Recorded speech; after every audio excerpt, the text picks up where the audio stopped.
In diesem Video nehme ich dich mit hinter die Kulissen und erzähle dir, wie ich 2021 nebenbei Geld verdient habe. Das heißt, ich erzähle dir genau, wie viel ich womit einnehmen konnte. Bist du neugierig? Dann lass uns mal anfangen.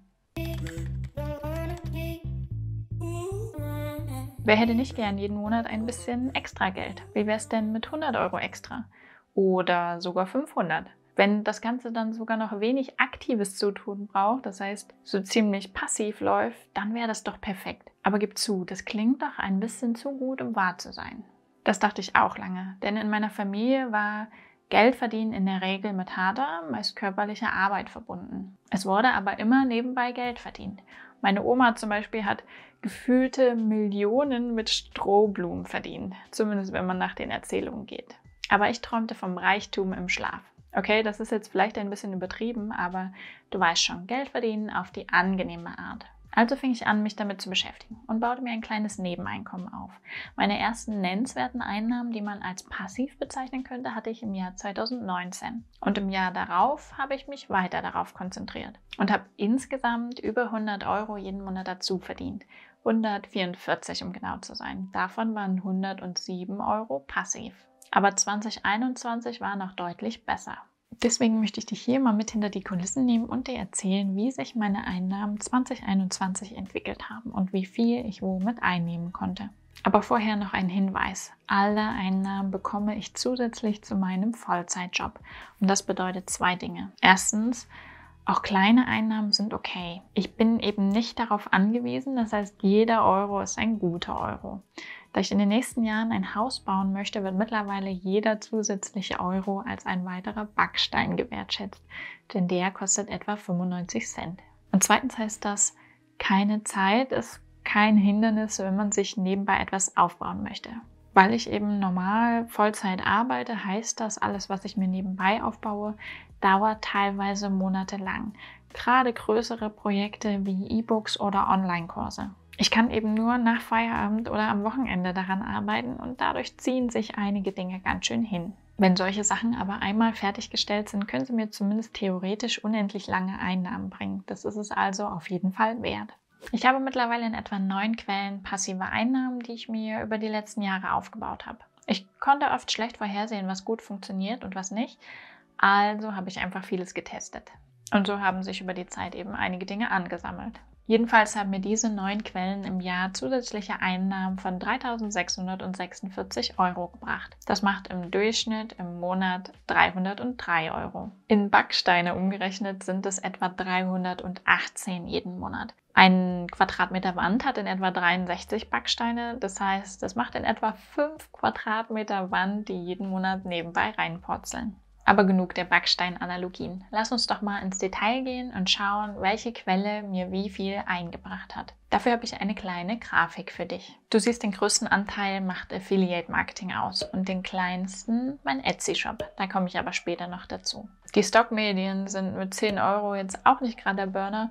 Dafür habe ich da aber auch seit Jahren keinen Finger krumm gemacht. Nur ein Jahr vorher sahen meine Einnahmen noch etwas anders aus. Du siehst, es waren weniger Quellen und die Summen an sich waren auch geringer. Das letzte Jahr ging zwar gefühlt super schnell vorbei, aber für meine Einnahmen hat es eben doch einen ordentlichen Unterschied machen können. Lass uns nochmal einen Blick auf die monatliche Verteilung werfen. In Blau die Einnahmen von 2021, in Grau die vom Vorjahr. Wie du siehst, schwanken die Einnahmen noch wie ein alter Kahn bei Wellengang, aber das ist okay, weil ich eben nicht darauf angewiesen bin. Die gepunkteten Linien sind hier übrigens die Trendlinien, das heißt, sie zeigen die Entwicklung der Durchschnitte an. Richtung Ende des Jahres wird es immer besser. Ich bin mir noch nicht hundertprozentig sicher, woran es liegt. Ein Grund wird aber sicherlich sein, dass unterjährig eben neue Quellen dazu gekommen sind, die dann eben Richtung Ende des Jahres die Einnahmen erhöht haben. Aber es gibt auch saisonale Schwankungen. Im Frühjahr fallen die Einnahmen öfter mal geringer aus, im Spätsommer, Herbst, Winter dagegen öfter ein bisschen besser. Übrigens, das hier ist deine Erinnerung, auf den Gefällt mir-Button zu drücken und ein Abo dazulassen, falls du das noch nicht getan hast. Das kostet dich nichts, hilft mir aber immens. Großes Dankeschön schon mal dafür. Ich habe mit 2021 3 neue Quellen aufgebaut, die mir eben zusätzliche Einnahmen bescheren können. So ist mein erster Online-Kurs im Sommer gestartet und kurz darauf kam mein Buch How to be Rich Girl mit dem Eulogia Verlag raus, das es vorher nur als E-Book gab. Und im Dezember ist dann noch mein kleiner Etsy-Shop mit einigen Business- und Tagesplanern gestartet. Manche davon haben schon ganz gute Einnahmen gebracht, andere kaum etwas. Aber wenn ich in den letzten Jahren etwas gelernt habe, dann ist es das Folgende. Passives Einkommen braucht Zeit. Manche Dinge brauchen entweder einige Zeit zum Anlaufen oder andere bringen eben wirklich nur über einen längeren Zeitraum überhaupt merkliche Einnahmen. Wir werden also mal abwarten, wie sich die neuen im nächsten Jahr und überhaupt in den kommenden Jahren so machen werden. Hier noch ein paar Hintergrundinfos zu den Einnahmen. Mein Buch kam erst im Juli raus und die Tantiemen werden mit deutlicher Verzögerung gezahlt. Damit fehlen jetzt effektiv 3 Monate in der Berechnung, die eben nicht mehr in die Statistik von 2021 mit einfließen. Auch beim Online-Kurs erhalte ich die Zahlungen erst im übernächsten Monat. Das heißt, hier in der Berechnung fliegen November und Dezember jetzt raus. Und als letztes hätten wir den Etsy-Shop, der erst Mitte Dezember gestartet ist. Und auch hier gibt es eben einige Verzögerungen bei den Einnahmen. Deswegen sind hier kaum Einnahmen zu verzeichnen. Wenn du meinen Blog schon länger kennst, dann weißt du vielleicht, dass ich den Großteil meiner Wertpapiere langfristig behalten möchte. Also den klassischen Buy-and-Hold-Ansatz verfolge. Daneben habe ich aber auch angefangen, ein wenig in Spielgeldaktien zu spekulieren. Das heißt, ich nehme einen kleinen Teil von übrigem Geld und investiere das in Einzelaktien mit der Hoffnung, da relativ schnell relativ gute Renditen erwirtschaften zu können. Heißt aber auch, da steckt ein entsprechendes Risiko dahinter. Mit der Zeit bin ich hier auch etwas besser darin geworden, die richtigen Aktien auszuwählen. Da ich hier wirklich nur kleine Summen investiere, kommen real keine großen Renditen rum, aber prozentual sieht es gar nicht so übel aus. Wenn ich 100.000 Euro Spielgeld hätte, könnte ich wahrscheinlich richtig was reißen. Habe ich aber nicht. Und ich wäre wahrscheinlich auch zu sehr Angsthase, um so große Summen mit so einem hohen Risiko zu investieren. Aber immerhin konnte ich mir auch mit meinen kleinen Summen 600 Euro dazu verdienen und das ohne großen Aufwand. Das heißt, hier hat mein Geld wirklich richtig gut für mich gearbeitet. Das hat mich ein bisschen überrascht. Daneben hatte ich auch noch ein paar Aufträge in Sachen Finanzberatung und Design. Ich versuche mittlerweile, die meisten meiner zusätzlichen Einnahmen passiv zu halten. Zeit ist momentan meine knappste Ressource, das heißt, ich muss damit sinnvoll umgehen. Deswegen gucke ich eben, dass ich die meisten Sachen so gestalte, dass ich entweder einen gewissen Aufwand vorab habe, der mir dann theoretisch unendlich lange Einnahmen bringen kann, oder dass ich da eben nur geringe Aufwände habe. Trotzdem hatte ich eben nebenbei ein paar Aufträge als Dienstleister, wo ich meine Zeit klassisch 1:1 gegen Geld tausche. Denn schließlich haben solche Aufträge einen entscheidenden Vorteil. Sie sind besser planbar. Für jede Stunde, die ich investiere, weiß ich genau, wie viel Geld ich damit verdiene. Das heißt, im Grunde setze ich auch bei meinen Nebeneinnahmen auf eine gewisse Risikostreuung und habe mir so mit meinen Dienstleistungen, die eben gut planbar und sicher in dem Sinne sind, etwa 500 Euro dazu verdient. Ich freue mich im Grunde jedes Jahr auf die Steuererklärung. Die ist zwar ein kleines bisschen nervig, einfach weil sie eben Aufwand bedeutet, aber ich weiß, dass es hier in der Regel eine ordentliche Erstattung gibt. Mein Mann und ich haben unsere Steuerklassen auch so gewählt, dass wir lieber unterjährig etwas mehr zahlen und dafür aber ziemlich sicher eine Rückerstattung bekommen.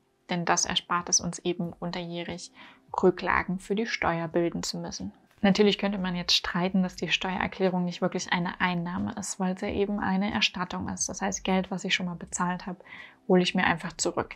Andererseits, wenn ich sie nicht machen würde oder eben weniger absetzen könnte, würde ich mein Geld auch nicht mehr wiedersehen. Wir sind also mal großzügig und zählen das als Einnahme. Was übrigens auch super ist, um nebenbei Geld zu verdienen, nicht gebrauchte Dinge verkaufen. Möbel zum Beispiel.